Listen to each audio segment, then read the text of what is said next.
hope you're all very excited for the Flash class. It's always really a fun class. And Flash is just, I mean, an awesome genre to write. So cool. It's so nice. So many new friends. Hi, Diana. Hi, Julie. Hey, Kathy again. So nice to see all of you here. And then lots and lots of new names, which I'm very, very excited about. So, okay. As always, I have a lot to say. I get excited when I talk about writing. I speak fast when I talk about writing. I'm gonna try and slow down. But what I'm also going to do is share my screen. On the screen, you'll see the copy very much of what I'm going to discuss tonight. The reason I share the copy in the presentation as well is A, I speak with a South African accent. Not everyone's very familiar with that. Secondly, I speak fast. And then, of course, internets hop in and out and all kinds of fun things. So the copy will be there. I'm going to start sharing my screen. Zoom did some kind of unnecessary AI takeover of the presentation slides this morning, which meant it zoomed in and out of the slides and everyone got seasick. I think I found the button to turn that off. But if the slides do weird things, please just type in the chat and let me know. All right. But it definitely was not fun. And I was hoping to like share the screen with the slides, but that option just did not work at all. What is this looking like? Can everyone see the slides? You can read what it says on the slides. Okay, great stuff. So here we go. I'm really excited to have you all here. And then of course, yeah, okay. So I'm muting you, but you can unmute yourself at any time. Okay, here we get going. I'm going to try and keep it under an hour. We'll see how it goes. Okay, so how to write flash fiction. So, hello, writers. I'm so pleased that you've joined us. Today, we will talk about flash fiction. I will also explain to you how the 30 Days of Flash Fiction Challenge will work. So, in the interest of full disclosure, the class is free, but the challenge is not. You are, of course, under no obligation to join the challenge, but I do mention it at the beginning of the class because I want you to know that while I'm teaching this class, I will be talking about the challenge and I will be making you an offer to join the challenge at the end of the class. The investment is 147 US dollars, and it is an amazing writing experience. So, for those of you who are very new, what is Deadlines for Writers? Deadlines for Writers is the kindest, most productive writing community on the internet. We host online writing challenges and offer daily, weekly, and monthly deadlines for writers who want to write their stories, look after their families, keep their sanity, and their day jobs. This class is all about the daily deadlines. It is a high intensity kick in the pants challenge. The deadlines are part of the PDF process that we use on the site. This process will change the way you approach your writing. You will think about productivity and creativity in a whole new way. What is the PDF process? So on the site, we use prompts, deadlines, and feedback to learn and grow. A prompt is published. In this case, it'll be daily. You will have 24 hours to write and post your story. That's the deadline. And then you read the work of 3 other writers and they read yours. You give and receive feedback, and I promise you that is where you learn the most. I'm just quickly checking the chat. I'm at full volume, so I don't know why there's an echo. If there's an echo, you may have joined on 2 devices. And I don't know what to do about the slides zooming in and out. Theoretically, they should not. But who else can see? Yeah. Well, if the slides are really annoying, I'm going to have to turn them off. But otherwise, I'm going to soldier on. And then if you can see how it goes. I don't know if it's with the font that it zooms in. So like lots of text, less text. We'll see how it goes. Okay. So the PDF process is prompts, deadlines, and feedback. And now let's quickly take a moment to talk about who this challenge is not for. Okay, so we're busy. There's no point in wasting your time. And we're here to talk about flash fiction.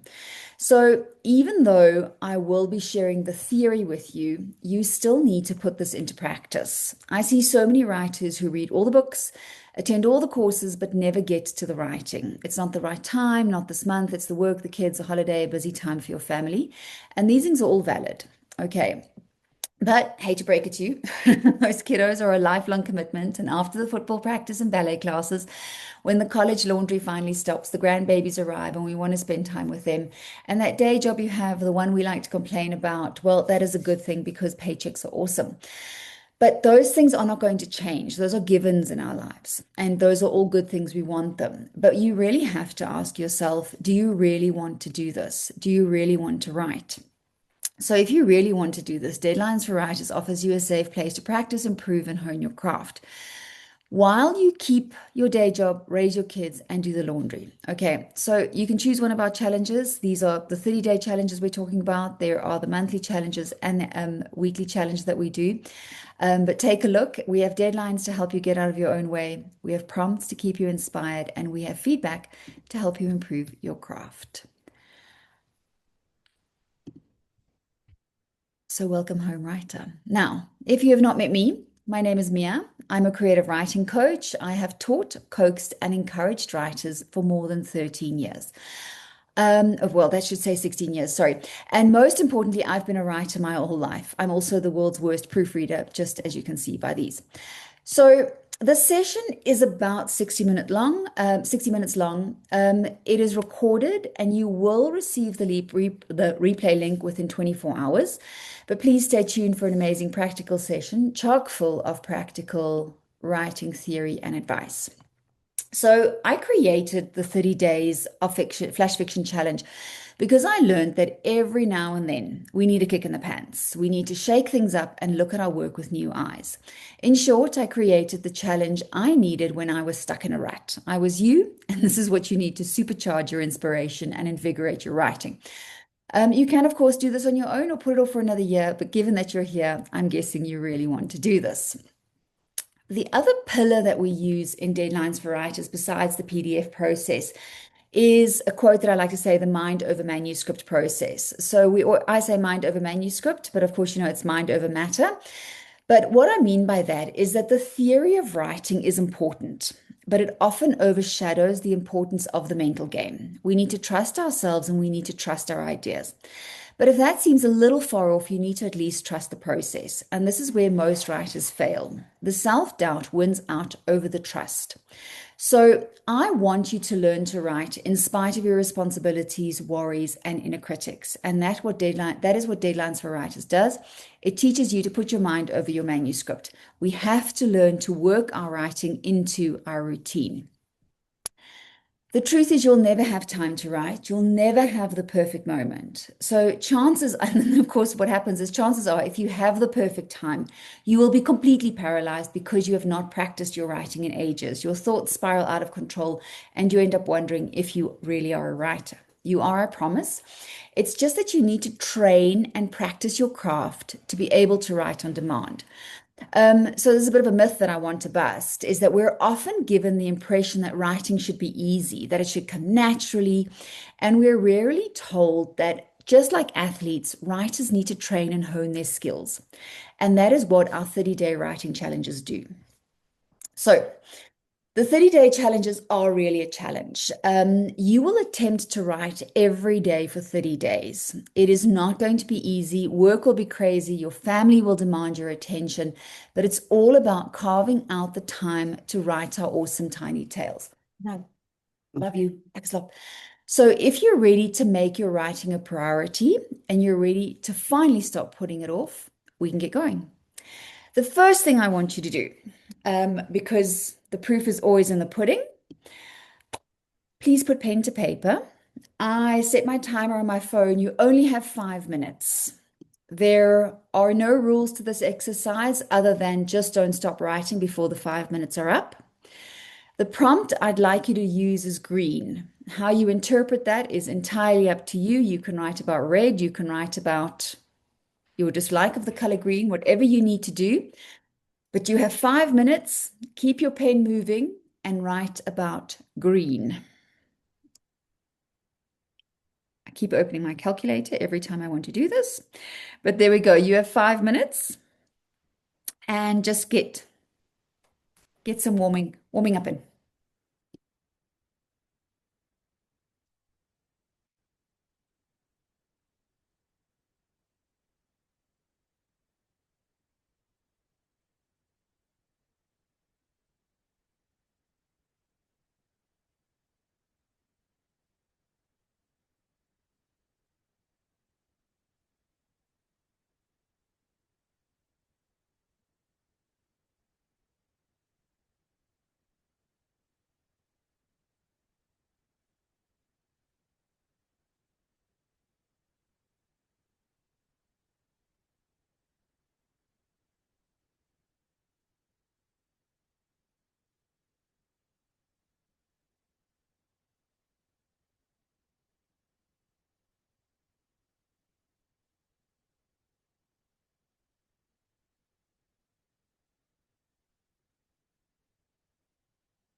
Thank you, writers. Please finish your last sentence.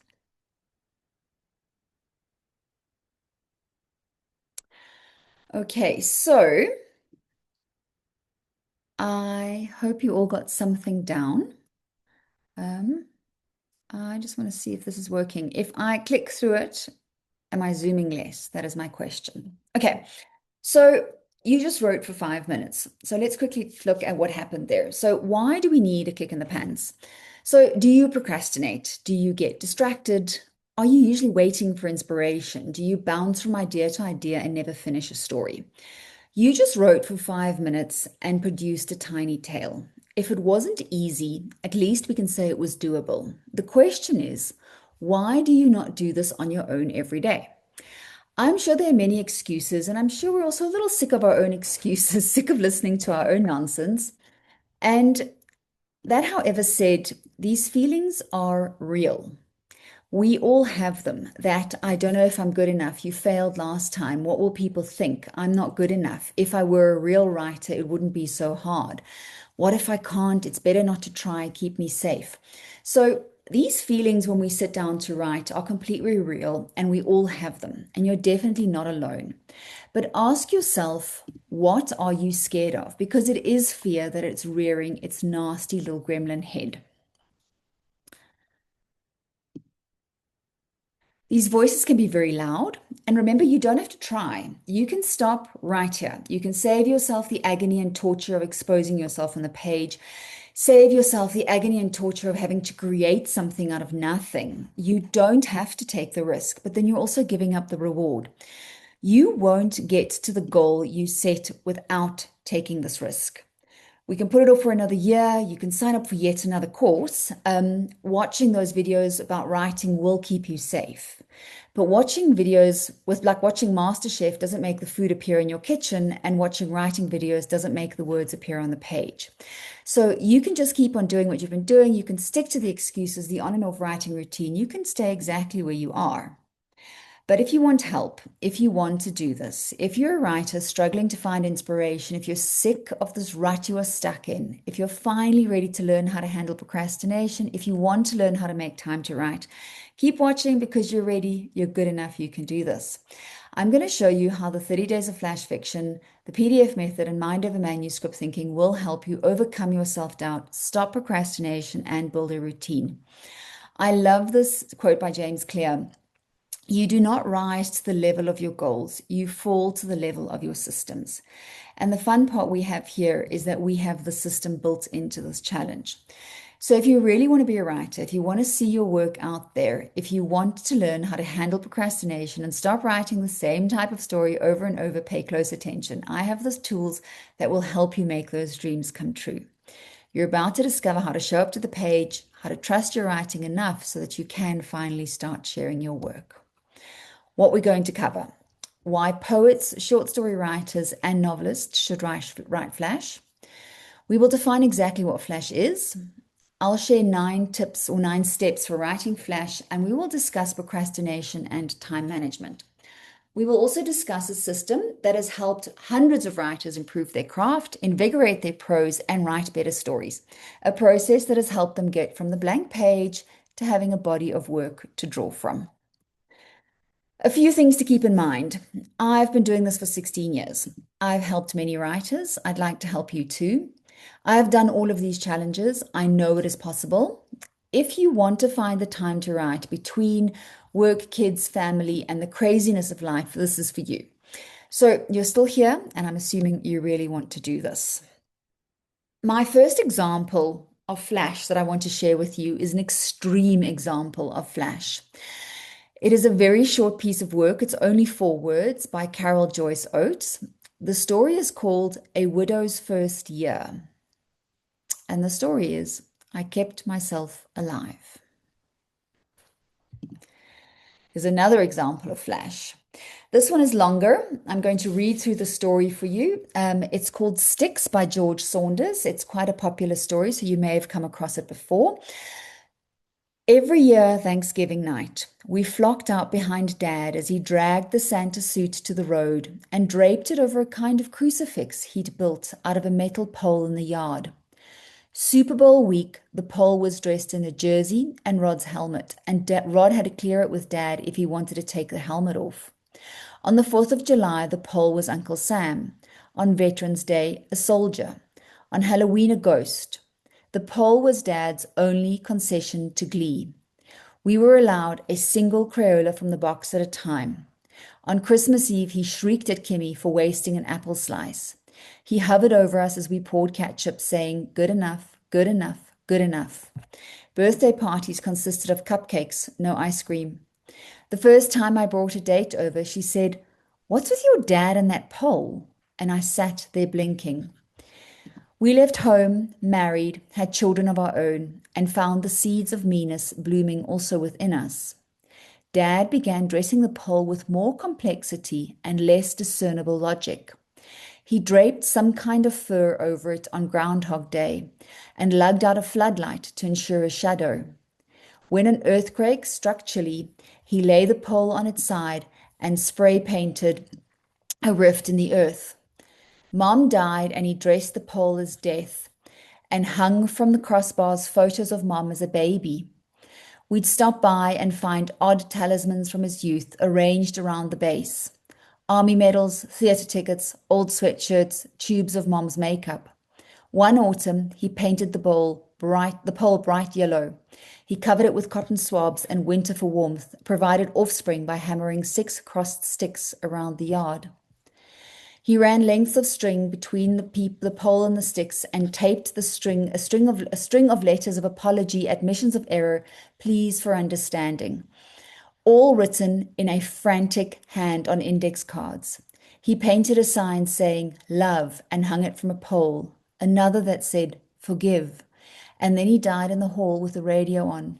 We sold the house to a young couple who yanked out the pole and the sticks and left them by the road on garbage day. So, thank you. Sorry, I'm just quickly checking the chat. Zoom, okay, great. I can't see Zooms on your screen. I can try and make it bigger, but this morning it also like didn't really, if that's making a difference. Okay. All right. So I hope everyone can still see this. This is 392 words, which is much longer in comparison to the 4 words for Carol Joyce Oates. So, 2 very different stories, but let's go take a look at the theory and then we're going to come back to a discussion of the story. Okay, so what we're going to do tonight is I'm going to ask you to create a page like this for me, number it 1, 2, 3, 4, 5, 6, 7. When you join the challenge, you will receive an email like this daily with your lesson in it. From that, you can watch our video lessons, and then ultimately you'll build up a body of work, which will end up with 30 new stories at the end of the month. Okay, so that is the process we're following. Tonight is the first step, and then we're going to build on it over the 30 days in April. So please start on a new page, number it 1 to 7 for me, and then I'm going to discuss 7 points. When we're done, I'm going to discuss 9 steps, but I'll introduce those as we go along. Okay, so the first thing we're going to discuss is why you should write flash fiction. There is a quote by Nancy Stallman, which I think she says it perfectly. Writers arrive at flash fiction with different strengths and weaknesses. Prose writers, including novelists, memoirists, and short story writers, are usually comfortable with narrative but can struggle with word constraints. Poets are usually good working in small spaces, but they can struggle with narrative, creating vignettes or prose poems that may or may not be telling a story. So that is exactly what happens with our writing, is we tell big stories as novelists, for example, and struggle to get to the essence of a story. Poets are really good at words and descriptions, but often struggle with the plot element. And that is where we can all learn and change and improve our writing. I like to say 30 days of flash fiction does for your writing what boot camp does for your body. It tones, it tightens, it strengthens. So, more reasons to write flash: artistic expression, hone your craft, experiment, and current reading habits. Okay, Artistic expression, of course, it's really fun to go play with your stories, honing your craft. It's so short, it forces you to evaluate every word. Experiment. It's much easier to experiment on a 400 word short story as opposed to a 40,000 or an 80,000 word novel. And then current reading habits. We're all incredibly busy. Your readers also. So it's getting the stories that we're reading in moments become shorter and shorter. So there's even like you can buy there's little vending machines where you can buy stories that tell you this is a 5 minute read, a 3 minute read, a 2 minute read. It's really cool. Amazon has an entire section dedicated just to short fiction so that we can get more reading done. The next question, number two, what is flash fiction? It is also called microfiction, very short stories, sudden fiction, and postcard fiction. So if you've searched online to figure out exactly what flash fiction is, then you will certainly have found many contradictory answers. As always with creative work, there is a lot of room for interpretation. If we want to be romantic, we can say that flash is the essence of a story. It is what the writer distills to create a tiny, powerful tale. But I like my definitions a little more concrete than that. So obviously, flash is short, but so is a short story. So what is the difference? Well, that is where the word count comes in. For this class, we will use 1,000 words as our cutoff for flash. Some sites cite 1,500 as the maximum, but I consider anything over 1,000 words a short story. Anything below that is flash. Okay, so now that we know anything under, so this is number three, the word counts. So now that we know anything under 1,000 words is considered flash, we can break it down even more. So consider these names and numbers. Flash fiction, 1,000 word max. Sudden fiction is usually around 750 words max. We have something called drabble or microfiction, which is usually 100 words. You have dribble or mini saga, which is a 50-word max. Then you have a 6-word short story. Now, some sites will accept up to 6 word or 10 words for a 6-word short story, but because I'm a huge fan of exactly, I'm going to encourage you to keep it to 6 words.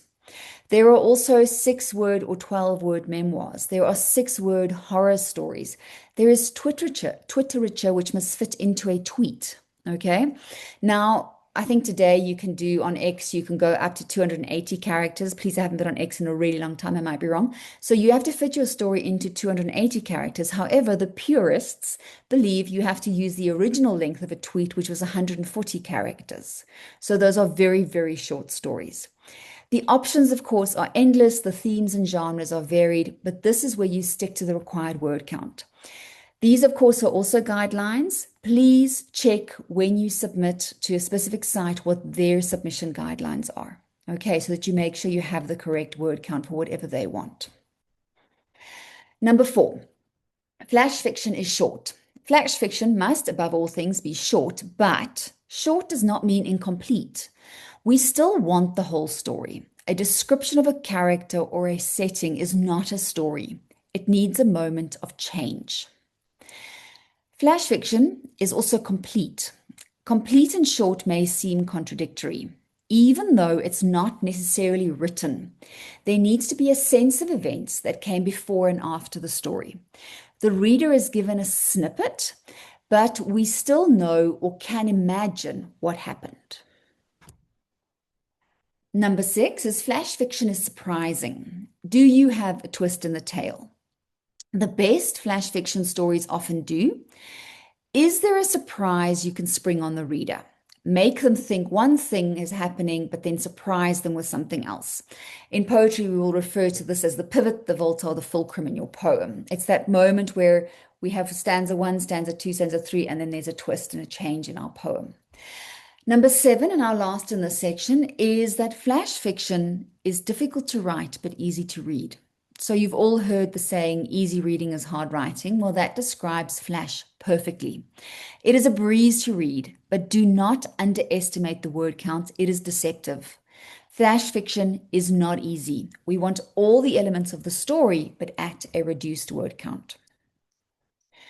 Now, those are 7 characteristics of Flash. What we're going to do now is I want to discuss 9 steps to start a Flash story. So again, fresh blank page, please, and write the numbers 1 to 9. And then we're going to discuss each section. These are 9 of the 30 points that we will cover during the 30 Days of Flash challenge. Okay, so this is just to get you started. Come on. Number one is, okay, and also full disclaimer, this is my process for doing it. You can take it, you can use it, go make it your own, go do whatever you can. This is by all means not the only way to write Flash, but I found that this is the easiest way for me into the door. So number one is I always start with character. My stories, novels, everything always starts with a character, and it's very true for my Flash as well. Choose one character to write about. It will help you narrow the scope of your story. In a short piece, you won't have time to fully develop your character. So pay attention to what you are putting on the page. That is all the reader has to form an emotional attachment to or opinion of the character. Go beyond physical descriptions and use their action, thoughts, and words to convey who they are. Come on. Number two is you do still need a plot. And now, yeah, this is like a 100-word short story. How am I going to fit a whole plot into it? We need the plot. Your character still needs a goal. Your story can be about a character planning, trying, or even refusing to attempt to achieve their goal. And this is what will differentiate your story from being only a description or a character sketch. Give your character a physical goal. So you have a character, that character must want or need to do something. Number 3 is conflict or problem. The zoom is, guys, I'm not touching anything for a zoom and I'm clicking through, so don't know what to change. Okay. I'll go through everything again and repeat it. All right. So number 3 is conflict. Don't make it easy for them to achieve this goal. I always joke and I say that Frodo did not climb up Mount Doom with a cappuccino in his hand, and the same goes for your character. They have a goal to achieve and make it difficult for them to achieve that goal. What or who is trying to stop them? This conflict can be internal or external. Internal conflict is usually the character against themselves, their own worst enemy, the self-doubt, I can't do this, it can't be me, I'm not the chosen one. An external conflict is character against an external force like your character or your antagonist. So your antagonist is stopping them, the setting is making it difficult, whatever it is that you need for an external force to stop them. Okay, but we do need some kind of conflict or difficulty. If you don't like the word conflict, you can use the word contrast, you can use the word challenge, you can use the word complication. Okay, but there has to be something that makes it difficult.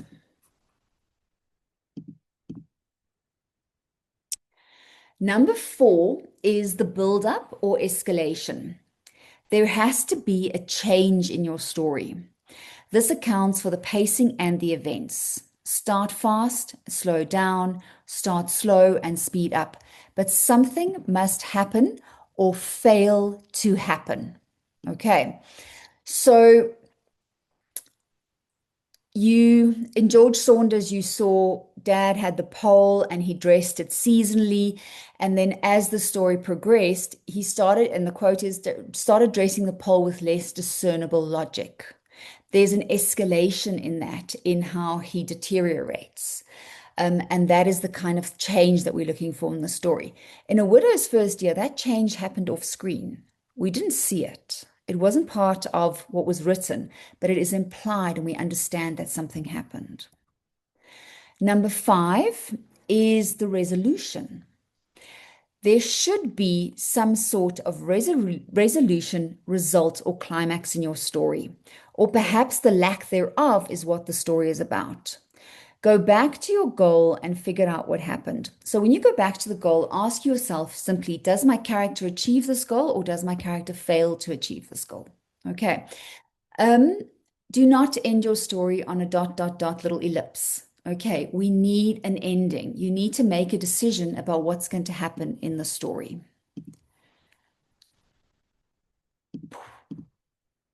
Number six is point of view. Decide who is telling the story. Viewpoint will narrow or broaden the scope of your story. Viewpoint is always a matter of distance. How much you can see depends on how far away the teller is. Too distant narration can result in a story that is too big for Flash. Choose carefully. Now, that was one of the reasons why I liked the George Saunders Sticks story so much, because that's actually a huge story for Flash. It spans a lifetime. And usually with Flash, I would tell you narrow that down, make it smaller. But because he selected one viewpoint character to talk about one character, the father and the pole, he simplified what was a very big story. He narrowed the scope again in a very wide story. So there's always ways to play and manipulate that.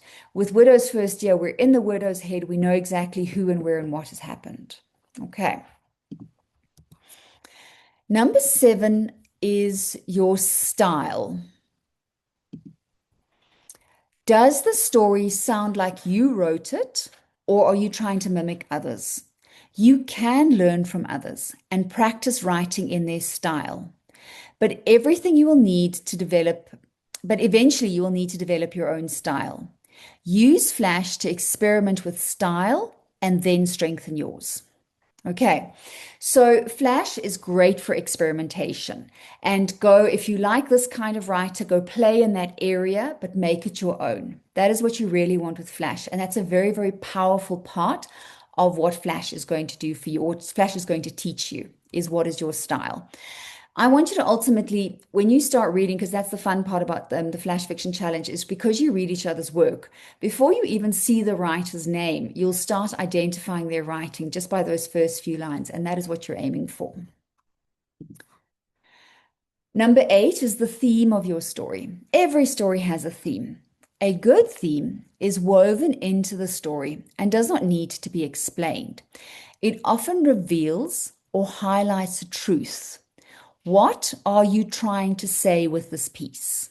Okay, so Widow's First Year, the theme is grief, surviving in the aftermath of a death. What happens? With George Saunders, it is family dynamics, family relationships, those seeds of meanness that are passed on from generation to generation. It was his only concession to glee. Okay. Number nine is what is your tone? What is the tone of your story? How does it add to the atmosphere? Just like a movie poster should reveal something about the story before you've even seen the trailer, your tone should be evident in the first few lines. You can usually spot if a story is happy or sad in the first few lines, but of course, it doesn't mean it can't change. Remember what we said about surprises. So, the tone of a story is always very, it should be apparent very soon in your story.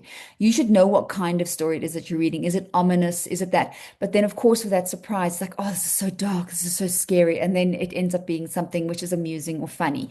That's the kind of thing that we want to play with in Flash. Okay. Let's quickly look at our examples. In George Saunders, the character is this child narrator, or the son or the daughter. The plot is this dad and the pole. He's describing us to what's happening. The conflict or the problem, dad has an obsession with this pole. Could it be a mental illness? The buildup is it gets worse, especially once mom dies. And then the resolution is that dad ultimately dies alone. The viewpoint is from the perspective of this child, or the son or the daughter. The style is very much summary mode. So remember when I said that's a very big story for Flash. But because he took it into summary mode, he was able to put a lot into that story. Also, by choosing the viewpoint of the child as opposed to the dad himself, he kind of helped us to frame the story. I think that's a good word to use, as opposed to going into the father's viewpoint, which is much closer. But to be able to see everything, we needed to step outside the story. So that was a very deliberate choice. The theme is meanness and seeking forgiveness, and the tone is quite dark. And then A Widow's First Year, and the character is the widow. The plot is the survival after the death of a loved one. The conflict or problem is death of a spouse. The build-up, the implied threat of also dying. I kept myself alive. It was so traumatic. She almost died herself.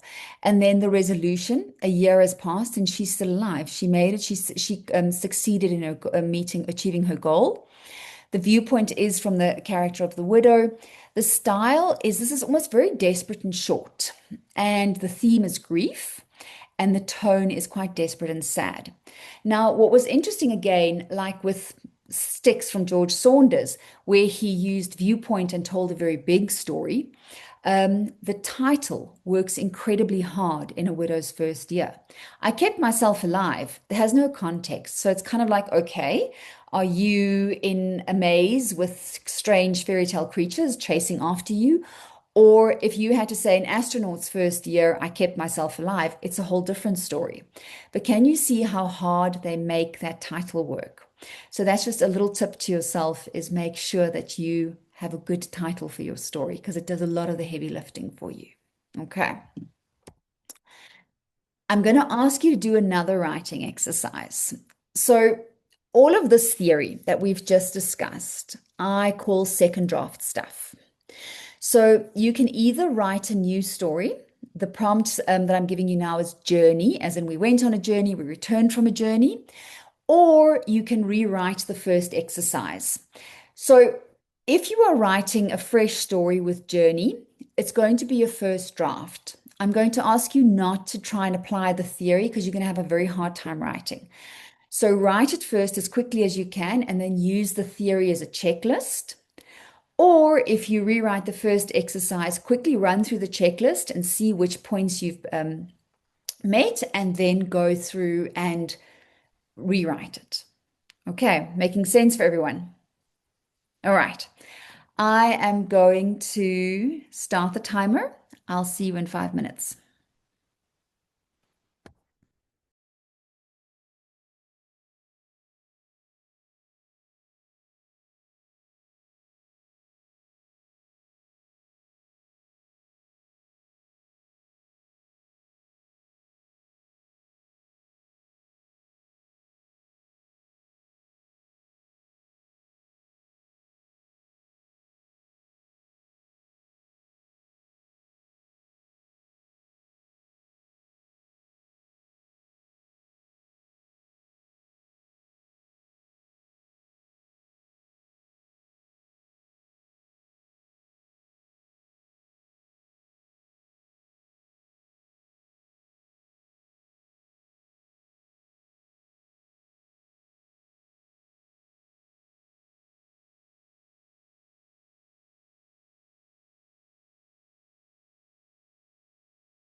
Thank you, writers. Finish your last sentence.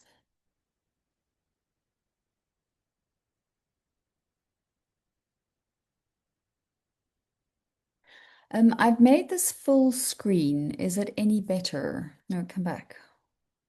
For those of you who said it was cutting off, please let me know. Okay, so hang on to your stories. I'm going to, at the end, we'll go through the chat. I quickly want to finish the presentation and just our discussion, and then we can do questions and go through a couple of the stories if you guys are keen. Okay, so what you have to remember about a challenge like this is that it takes time to change your writing. It takes time to learn to trust the process and to trust your creative self. We tend to fall back on the familiar, to rely on the same old, same old. Every now and again, we need a kick in the pants to get us out of those ruts. We need to invigorate our writing, and Flash is a great way to do it. So, plus, Flash also has really great publication opportunities. So, I just quickly, okay, better. Okay. So this is, for example, a note from Deb, who took part in one of our Flash challenges, and she got quite a few of her stories from that year published, which was really, really exciting. So that was the happy news she shared with us. So, question, now that you have the 9 steps, will a challenge like this affect your success? Yes or no? If you've been taking notes, doing the exercises, you're starting to see the possibilities of this process. Maybe you're even wondering if you've been approaching it all wrong in the past or seeing where you got lost in previous attempts to write more. I hope you're thinking about how else you can improve and invigorate your writing and finally find the time to write, especially when procrastination kicks in. So remember I said there were 2 parts to the writing process. There's the theory that we discussed, and the other part is the mind over manuscript thinking. The theory part seems doable, and I hope you're able to apply it to your story. But we're at the part where the proof is in the pudding. So, writing Flash is as simple as setting a timer. We've just done it twice, and you all got to write something. But beating procrastination and self doubt requires a system. And that is why we couple this theory with the PDF method and mind over manuscript thinking. By doing this, you will have built, well, but doing this for 30 days, you will have built a habit and written 4,500 words by the end of the month as part of this challenge. Great stories don't fall from the sky ready for publication. They are written by writers just like you who show up to the page every day despite the fear, the worries, and time constraints. Every great flash fiction story has these 9 elements. Each section is important to the structure of your story. If you leave these out, you make it harder for yourself. But that is not all we have to worry about. What about the procrastination and the self-doubt? Let's look at the PDF method again. So on Deadlines for Writers, you will always have a prompt. That's how we start our challenge. So for 30 days of Flash, you will receive a prompt every day. The prompts are published at midnight my time. So that's kind of like morning for the Australians, and it's evening for Pacific time. But so you'll see it before you go to bed. And then the next morning at 8 a.m., we start posting. That, of course, is your deadline. A deadline is the fastest way to fill a blank page. It is the fastest way to eliminate the doubt because the deadline is there and it's due. And then, of course, feedback. Kind feedback is the most effective way to help you improve and grow as a writer.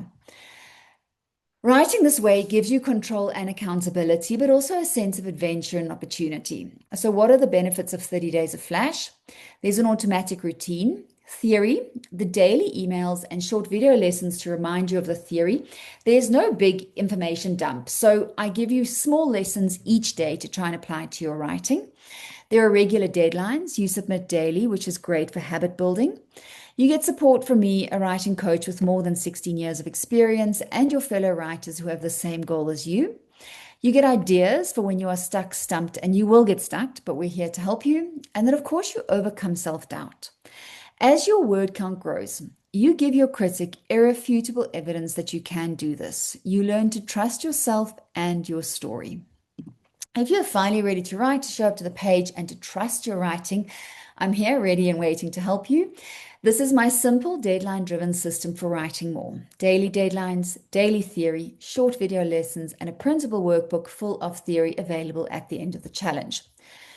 So, Can you do this on your own? Of course you can, but writing is lonely. The community, the feedback, and the deadlines will help you finish the challenge and invigorate your writing.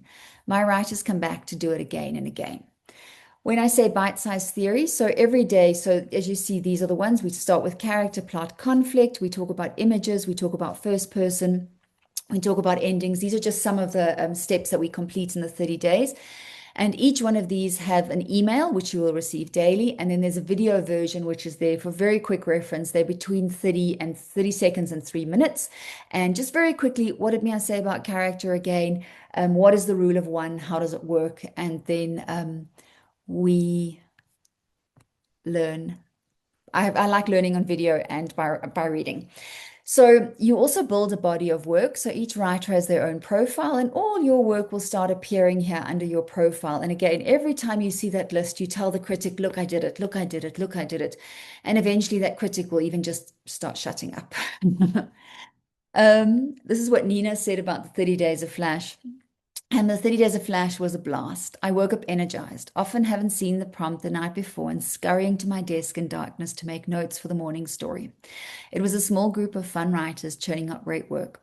Best of all, it birthed a character whose name had been wandering a while in search of a story, and now headed perhaps to live in a novella. Unita said, thanks for the 30 Days of Flash challenge. I learned that I can write every day. I also learned I can write a continuing story.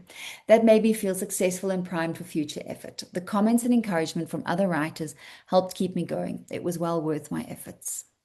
So the value investment is 147 US dollars. There are payment plans available, and this includes your bite-sized theory emails, your short video lessons, the prompts, the stories, and 30 opportunities to give and receive feedback. And then at the end of the month, I'll give you another 30 prompts to keep you busy for the next 30 days.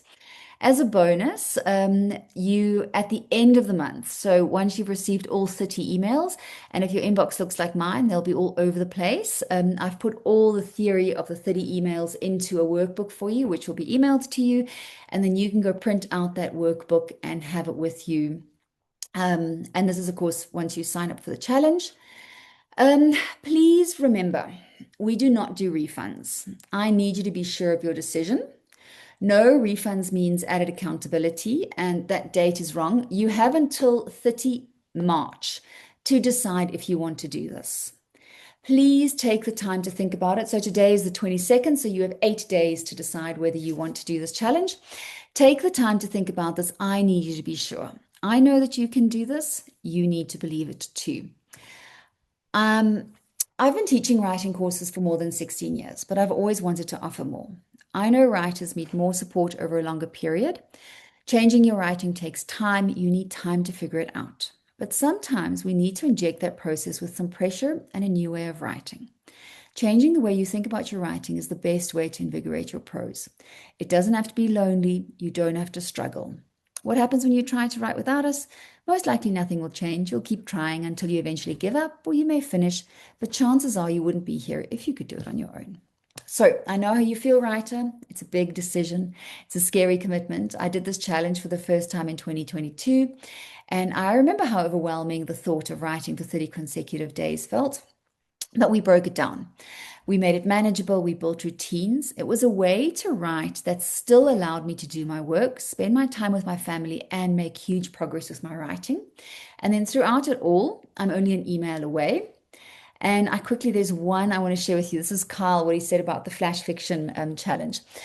I think the flash fiction challenge was just what my writing needed. I'm someone who has had aspirations to write fiction, but I'd always struggled to produce work that I'm proud of. At times, I thought I'm just not creative enough. Writing flash fiction every day for 30 days did several things for me. It showed me that I'm not short of ideas. There were definitely days I struggled with what to write, but I always came up with something. It also showed me I can begin a story with no idea where it's going and trust that it will work. The pieces I'm most proud of are the ones that surprised even me when I got to the end. Finally, and most importantly, the feedback I got from other writers had finally convinced me that I'm good at writing fiction. Thank you for the opportunity to gain the confidence I needed. I'm going to stop there. That is my whole story for today. And now we're going to do questions and hopefully discuss a few stories. Diana, your question? Yeah, it just in general, wondering about how you split up the lengths. I love it with the short stories where it's, long, short, medium, medium, short, long. So do you do the sort of the same things, like what's the minimum word length, what's the maximum word length, and then it goes short, short, long so that we Yeah. have So yeah, time to do that. I like mixing up the word counts. So one thing that I want you to do with this is not write the same thing over and over again. So our shortest story that we write during the 30 days is only 6 words. There's only one of them, but I promise you it's the most fun you're going to have. It is the coolest thing to do. Then the longest story we write. So I've said under Flash, anything under 1,000 words is Flash, but because you have to read three other stories, the longest story you write is 300 words. Okay, so there are 300 word stories, there are 250 word stories, there are 150 word stories, there are 50 word stories. Okay, and exactly like Diana said, it's a long day, it's a short day, it's a long day, it's a long day, short day. And that's how we mix up the word counts. Okay. Anyone who's worked for a long time as a journalist or as a blogger, or anyone who has had to write a specific word count, will be able to tell you if you have to write a 750 word column for a year, I promise you, you can hit 750 words without even looking at the word count. And that is what I want to counteract by working through these different word counts. Okay. You have to learn to stretch and shrink your stories as needed. And you have to learn sometimes a story is just too big for a certain word count.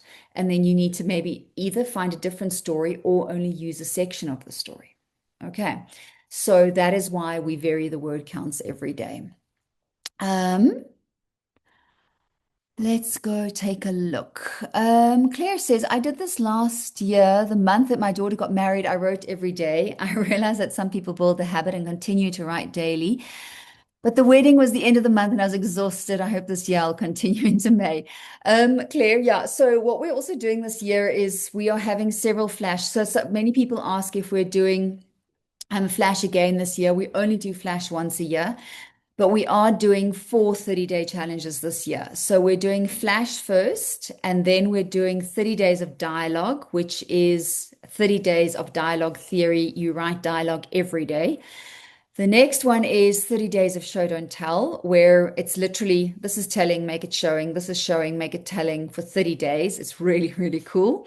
I love dialogue and I love show don't tell. So those are my two favorites. And then the last one we do is 30 days of plotting. So if you have a novel idea, what we also do is every day I'll give you a different prompt and say, do this, do that. And then we will find ways to, and then like you'll plot your you'll have a skeleton of your book at the end of the 30 days. That's what I'm saying. Sorry, I'm reading the chat and talking to you. Cool. Larry, I'm glad that you were here. Yeah, Diana, if you want to do it, it's good fun. It's really, really awesome. Um, cool stuff, Linda. You must do whatever you need to. Cool. Yeah, Claren, yeah, happy wedding. I'm so glad that we got through all of that. Okay.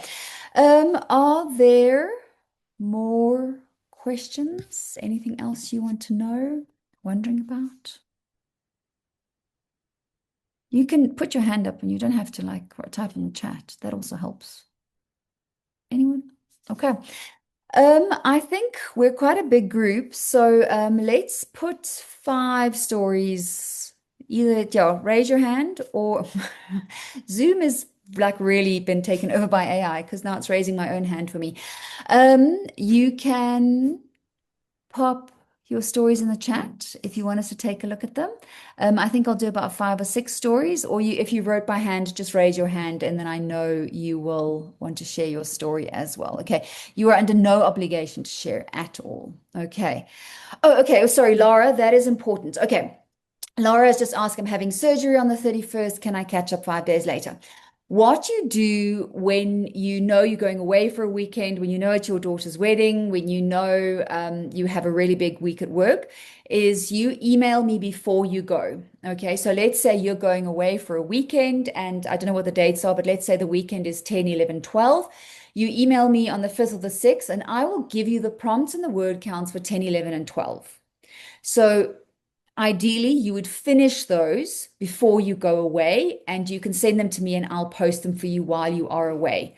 It's much easier to write ahead than it is to try and catch up, but you definitely can catch up. You have 4 reprieves. The reprieves mean that you can miss 4 days, but you still have to post those 4 days.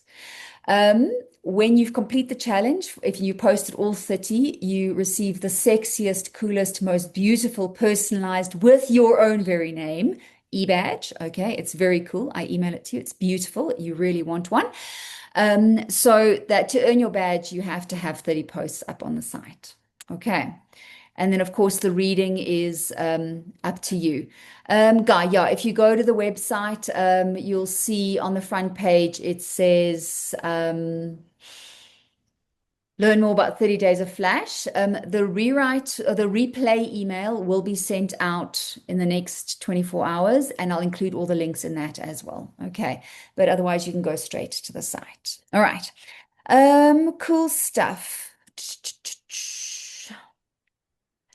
Caroline, can you provide some advice and examples on giving advice to be more helpful to others? Caroline, we're going to go through a few stories now, and then you can see what I say and you can decide what you want to say about that as well. Okay, so I'm just quickly going to the chat to see which stories we have here. Okay, Uma shared her story. I think that's our first one. And then Linda, do you have a question or a story?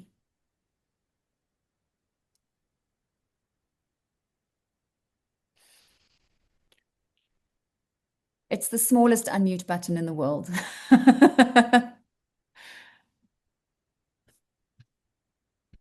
Um, dun, dun, She said dun. a story. A story. Oh, okay, great stuff. There it is in the chat. Thank you. That's perfect. And Jennifer, do you have a question or a story? Story. Okay, great. Hang on to that. I'm quickly doing the chat and then I'll pop over to you guys. Okay, so I'm going to start with Uma's story. If your story is in the chat, I'm working on the assumption that you want me to read it. Otherwise, don't put it in the chat. Okay. Um, Abiram did not know how things changed so dramatically. One day, great grandpa was here walking, and 10 years later, he's nothing more than a memory.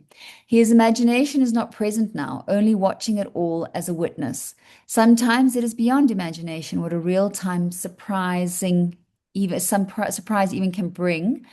Little Susanna came running to him, saying, Grandpa Abi, a history of 12 generations in front of him, and the seventh, from the 17th generation to the 21st. Uma, I think I might have missed a few words there. So, are we remembering Grandpa and we're walking with Abiram, and then Susanna comes running up to him, if I'm right? That sounds lovely, and it was a very good start to a story. So, what I would encourage you there is just maybe find a way to just maybe include Grandpa in the conversation, or just have Susanna bring Grandpa up again and say, I remember this or something, just to strengthen the story a tiny little bit. But otherwise, that was a very, very good start. So well done. Okay. Um, let's see who else is in the chat. Abigail. Austin watched as the car ate up the white line. Their steady consumption brought him closer. He was too tired to decide which was better. In his mirror, the light splayed pools of white across the tarmac, and the drizzle hung, filling the space. Each new halo of mist took him further. So cool, Abigail. Where are we going? That is my question. I love this line. Austin watched the car ate up the white line. I thought that was lovely. To decide which was better. So I'm just like, where is he going? Why is he going there? So to me, always when people ask questions about the story, that's always a very good indication. So, and of course, this is the first draft, and I didn't give you a lot of time to write it. So I'm a really slow writer too. I'm a really Excuse slow me? writer. I'm It's a really perfect. slow writer too. Yeah, no, and what you have here is really, really nice. So what I'm just looking for is that conclusion, like where is he going? Why does he want to go there? Just to give me that idea. So remember what we said, something must happen off the page to give me an indication of where we are. So just a hint of like kind of, he wonders if she'll still be there, or, is he too late? That's almost all you need just to give me that moment of, something has to happen. There's stakes that something is going to lose. Okay. So that was very cool. Well done. Some very nice lines in there. Okay. I would find them and go harvest them. Okay. Um, cool. So, cool. Thank you, Lisa. Um, there we go. Does anyone else here not write at all yet? I'm a complete beginner. Is this too advanced for me? No, Sue, it is definitely not. Okay.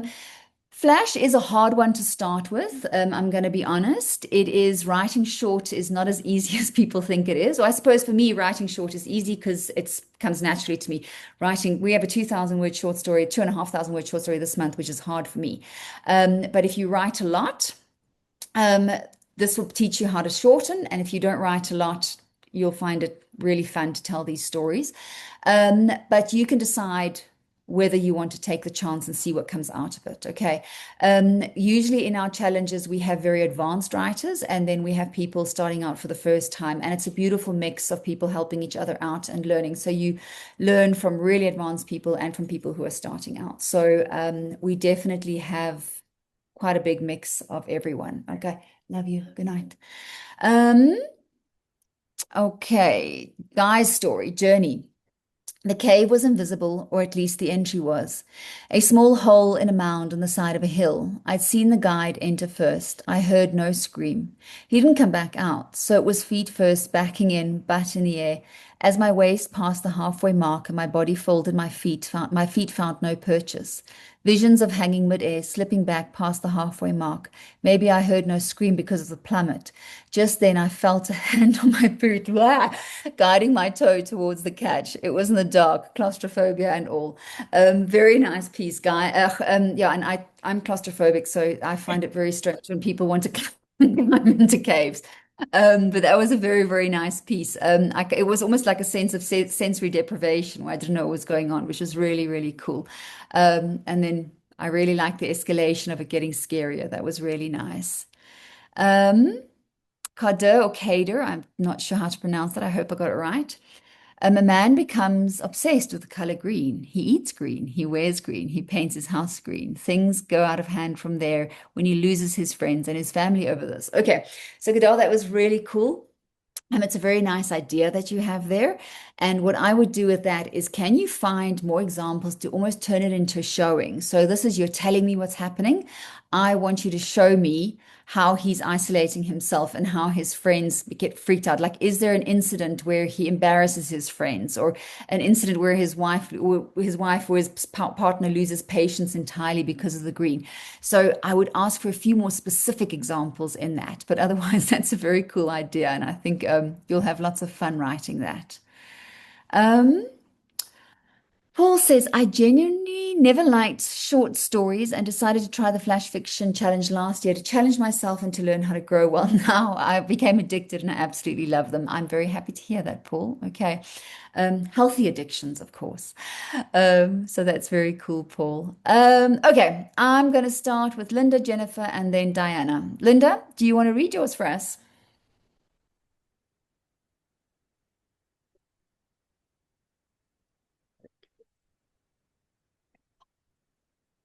I'm going to ask to unmute as well, because then it maybe makes your button appear.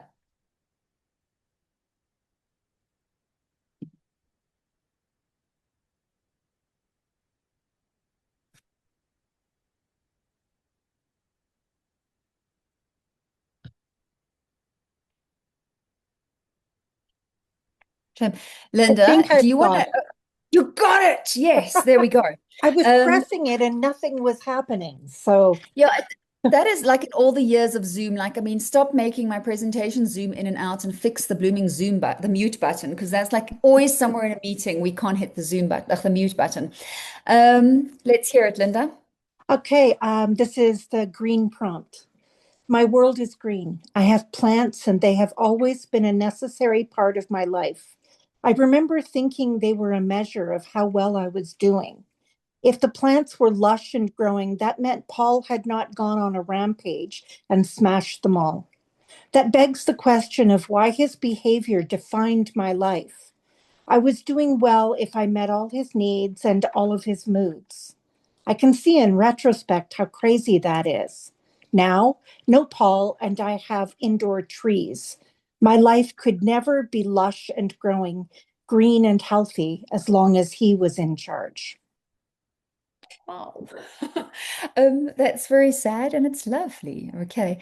I love the trees as the barometer for the life, which is really, really nice. So I think there's some lovely imagery in there. And can you see how there's that nice change where we go from the plants like kind of indicate how it's going and it's a plant, and then suddenly there's this whole tree. So beautiful change. That's what we look for in the story, this really nice arc that builds out of that. So well done. Thank you. It's really go play with it some more. Jennifer, do you want to share yours? Sure. Green was not her color, especially the hue with its undertones of yellow. It felt acidic, as if it might burn her skin. Are you coming out? Jane said. Anne didn't want to, but Jane was waiting, and it was Jane who'd chosen this dress. 1 minute. It looked horrible on her, but maybe it was the harsh overhead lights. They made everything look bad. Anne came out from behind the curtain, her face flushed. Please don't say you like it, she thought. If Jane liked it, she'd be stuck. It was hard to say no to her big sister, even though they were both adults. She could be cowed by her with a single look. Ugh, nope, get it off, Jane said. You look terrible. Saved. I was like holding my breath, so please don't let her like the dress. That was very nice. I think anyone who's ever had to be a bridesmaid has had that feeling. It was a very nice piece. I like the description, the colors of the green coming out. That was really, really fun. And there was a beautiful buildup of tension of like, I'm coming just a minute, and then whew, that relief at the end, which is exactly what you want in your stories. So very nice piece. Well done, Jennifer. Cool. Diana?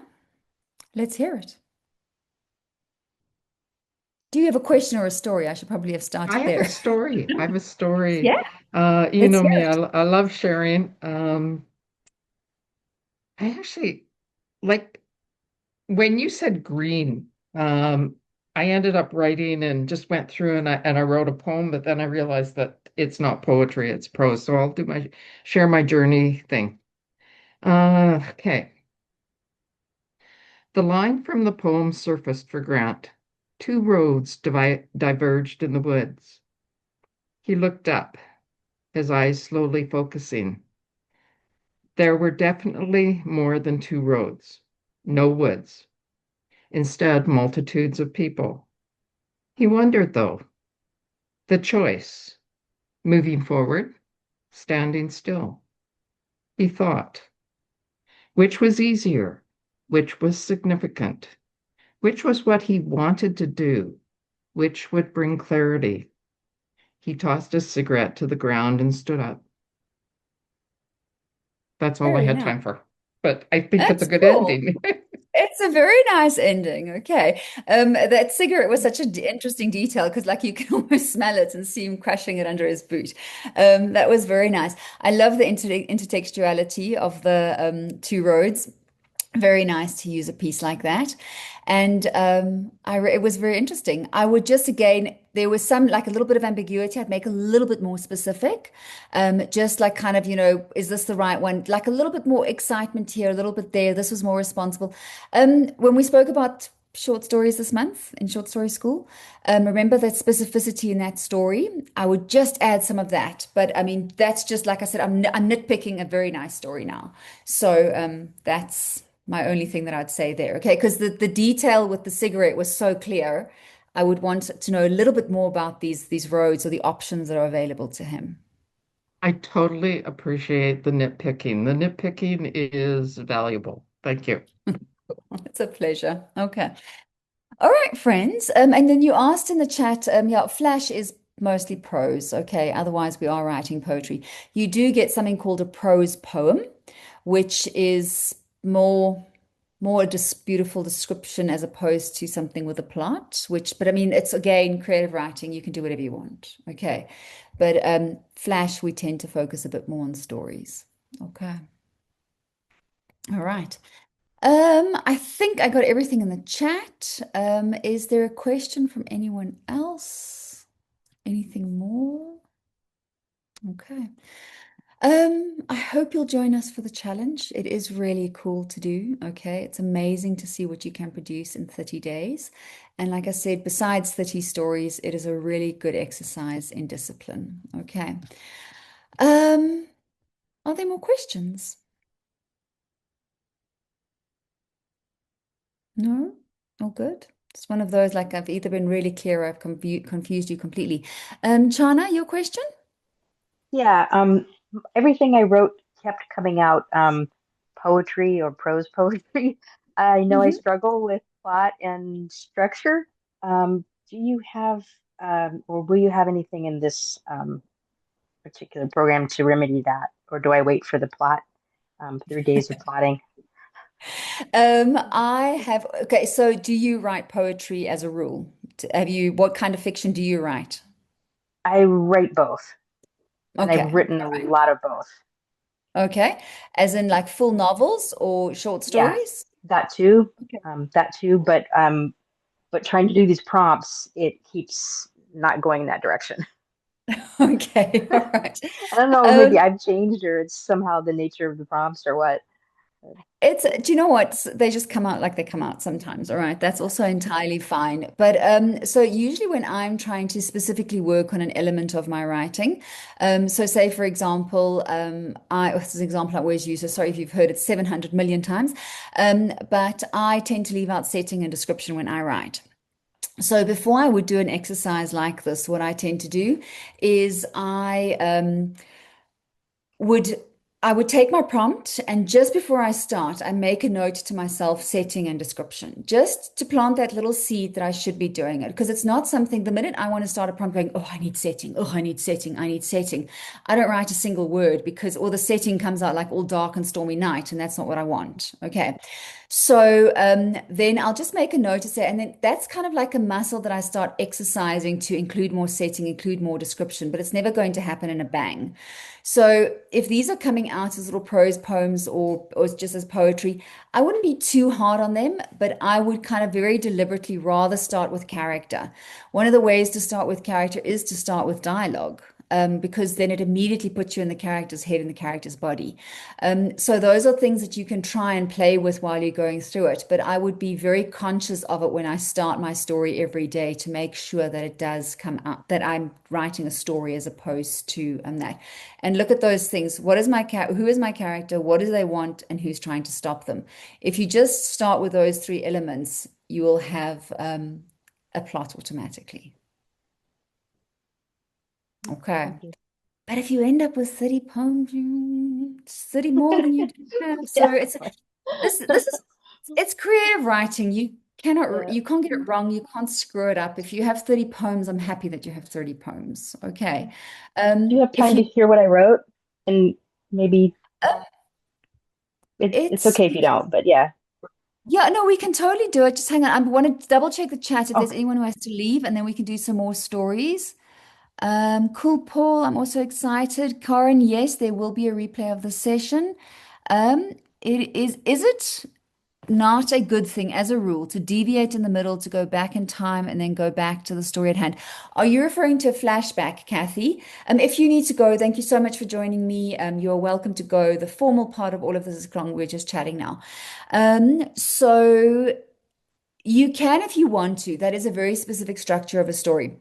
So you can start in the present, give me a flashback, and then come back to the present again. Okay, so the reason we use things like flashback and backstory in our stories is the backstory obviously affects our behavior in present day life. All of us are affected by our childhoods, by what happened a week ago, everything that affects our behavior and our decisions today. And the same goes for your character. So it's definitely a structure that you can use to, this is what's happening at the moment. This is why my character is upset. This is what happened that makes it a trigger point for him. So, for example, if you, let's say our little story is the character is, it's a first date, they've never met before, she's waiting at the table and the date is late. And when the date arrives, she goes, I'm sorry, I'm not doing this. This is a non-negotiable for me. And you're kind of like, it was 5 minutes. I'm sorry, there wasn't parking. It's just, I'm like, yeah, I'm sorry. It's like this guy's out of breath. He's like, you know, um, almost killed himself to get there. And then this woman's just like, you're late, I can't do this. And then you'll go into a flashback to understand how, as this little child waiting for, a parent to collect her, and they just never arrived. They were always late, or they were not dependable. So that is why she's so triggered by the 5 minutes. And then you'll go to either she's going to go, okay, phew, I'll give you another chance, or she's going to go, listen, I'm sorry, this is a non-negotiable. As long as the flashback informs the events of the present, you'll be fine. Okay. But that's only one way to write a story. There are so many ways to write the story. You can replace the whole flashback with dialogue. You can do whatever you want to do. Yeah, in the green exercise, it wasn't so much, I don't think, flashback, but I did explain why she thinks she's not the most accomplished athlete now. And it's just like, back in school, I hated phys ed class and blah, blah. And then it's informing, I hope, what she's talking about now. Yeah. Yeah, but yeah. Okay. Okay. It's just usually just be aware of falling into telling, because we don't want a lot of telling. If you can, always a bit more showing. But Okay. telling is also not wrong. Okay. Telling has such a bad rap. Telling isn't the worst thing you can do with your writing. Sometimes you just must tell. And if you tell beautifully. Okay. Okay. All right. All Cool. right, thank you. Awesome. Okay. Yeah, Carla, we start on the 1st of April and we finish on the 30th of April. Okay. Chana, hit us with that Oh, story. yeah. Let's hear it. Yeah. Journey into the Green. I raised my head from where we all landed after throwing ourselves down in the field at the back of the schoolyard. But I linger in that moment of silence, except for the buzzing of some beetle, the whisper of small white wings hovering between the individual lit strands, some lit gold, all the different colors of green, blue to mint to olive, in the small rubble of moist, dark earth below. And were I to look up, I'd see sky. These blades, this grass so high, we're hidden. No need to look up yet. We can still be alone, not look back. I close my eyes and smell the green, that flower. There's still a chance that they didn't see us drop. Don't know where we went, how we disappeared. In the dark of my eyes, I can't hear, can't feel any thunder of runners on the ground. They're not near. Nearby, there is a beetle stumbling merrily, orange skipper moss folding and flapping. I feel gravel, itchy bits of grass under my shirt, on my earth-cooled belly. Then my friends' low murmur and stifled laughter. They're all here and okay. Do I raise my face to their light, to their opinions? How do I change? Hiding has always been my friend. How do I join them in theirs? I missed a few of the words in between. It's just I think it was cutting in about. Oh yeah, I don't know. I think our sound isn't great. Is it? Can you hear me now? I don't know what's wrong. Do you have an earphone or something? Sound went for me. Yeah. Yeah. Is it any different? No. I can still hear you. Is it recorded at all? Because yeah. Okay. It is. Yeah. Okay. Yeah. Okay. I can see my voice is happening because the microphone's going up and down, but suddenly I don't hear you, which is weird. It's been fine until now. Yeah, something very strange is happening. I'm not entirely sure because you cut out a little bit in your story, but I'm going to talk and then you can go watch it on the recording. Okay. So your character is hiding. My question is just who are they hiding from? That would be quite interesting to see. Are they hiding from the friends? Because for a moment I thought they're hiding from a threat. Or is it like it's escaping someone hiding in the cornfields? The descriptions of the greens were really, really beautiful. I love the blades and the tallness going over it and everything, which is really, really lovely. So there's some fantastic elements there. But I think I might have lost some clarity with the sound cutting in and out. I'm not entirely sure why. Okay. It sometimes happens when there is Bluetooth nearby. Yeah, I did a Zoom update yesterday. I think that was a very bad decision. Okay. Questions? Anything else? What else are we wondering about, thinking about? I have a couple of questions and a couple of things. Yeah, sure. Hi. Um, Hello. Thanks for this, by the way. This has been really great. It's a pleasure. You had mentioned that sometimes stories are too big for Flash, and I was Mhm. curious about, what are some of those common instances? That was one question. I had another one. I'll just tell you the other one, and then you can answer whichever. The other one was about the title because you had read the Joyce Carol Oates story and talked about how that worked. The title worked really hard for the story because it was just a single line. I'm curious if you have any guidance around other things to think about for titling shorter pieces or flash pieces in general. Okay. Um, let's start with the first question. When is a story too big? Okay. A story is an ecosystem. Okay, that's how I like to think about it. A story isn't a little house that you build or anything. It's an ecosystem. A story, all we want all the elements, okay? Just like an ecosystem can't exist without water in nature, for example. You need the water, you need the air, you need the grass, you need the predators, you need the grazers, you need everything, okay? You need the bugs, all of that. A story is the same. I want the viewpoint, I want the description, I want the setting, I want the character, I want the plot, and I still want all of it in a flash piece, regardless of the length. Okay. But different things take on different weights. So, for example, in the George Saunders story, the choice of viewpoint is more heavily weighted. So, the fact that he chose that specific viewpoint gave him more maneuverability. So, he was able to tell a very big story because he put me outside the story. Okay. That was one of the ways that he manipulated the ecosystem. Whereas if he went into the father's viewpoint and kept the story very narrow, I would have needed a lot more detail from the father's point of view because it was such a narrow viewpoint that I wouldn't be able to fit all of that in. Is that making sense? Okay.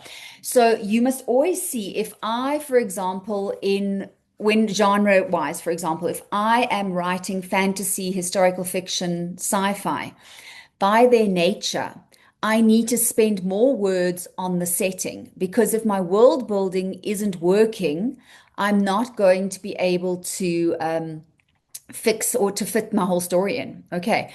So then automatically I need to give more weight to the setting. Whereas if I tell you New York, midnight, yellow taxi cabs, screaming lights everywhere, that it's the image is clear in my head. I don't need as much world building as when I tell you it's this new elven palace on the hilltop or whatever it is. Okay.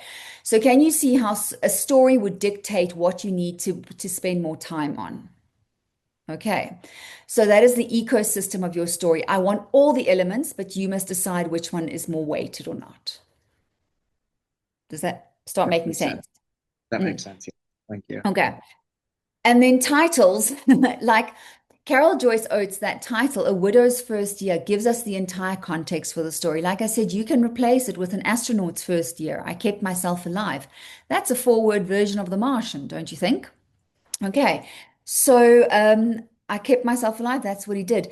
That is a very hard-working title. I don't know if you take part in one of our 12 short stories challenge, for example.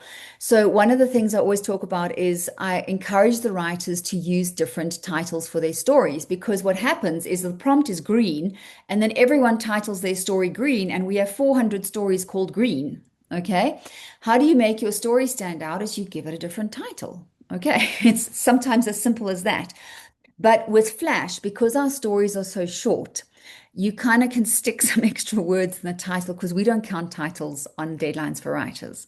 You may have to just double check that when you enter the story into competitions, but most of the time the title is excluded. Okay.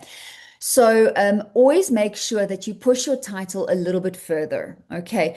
Go further than just the prompt or just further than that. Rather give me an idea of the story when I read only the title, because so often a story is just like one of my favorite short stories is 44 Goats by Simon Harris. How do you not click on a title 44 Goats? I mean, how do I have 40? It's just immediately. And it's such a it's just a cool story. So that is where you need to really make your title work hard because that is your first first thing that we look at with any story. Pick up a book, pick up an anthology, pick up a chapbook, everything. When you go through it, you look at the title first. So that is why titles are really, really important. Okay. And it has to capture the essence of the story. It kind of has to be the gateway into the story. It can't just be random. Does that help at all? I hope. That's very helpful. Yeah, it's interesting because the oats story, it's almost funny because it functions almost in the way that certain poems function. The titles of certain poems being the first line. And Yeah. I thought that was really interesting. I just never really thought about it in Flash. I didn't even know that was a thing you could kind of do with Flash. So that's really cool. Yeah, I don't know if you're desperate enough for extra words, you go anywhere. So, okay. It's cool stuff, friends. It's such a pleasure. All right, dear friends, are there any more questions? Anything else you're wondering about? All good. Okay. I'm going to sign off then. You will receive your replay. You will receive all the links. I do hope you'll join us. It's really a fun challenge. Um, doing a poem a month has been helpful. Oh, that's fantastic. Okay, cool stuff. Thank you, Kathy. Thank you, friends, for joining me. I really appreciate it. Rachel, it is so lovely to see you. It's really lovely. And everyone else, of course, it's just Rachel has been with us from, I think, one of our very, very first stories ever, ever, ever. And Rachel is just, I'm going to brag a little bit with you. Okay. Go find Rachel on the social media platforms. She writes the most amazing microfiction. Okay. Are you 140 characters? Yeah. Okay. Rachel Nell, right? That's what we're looking for. You can put your handle in there. Okay.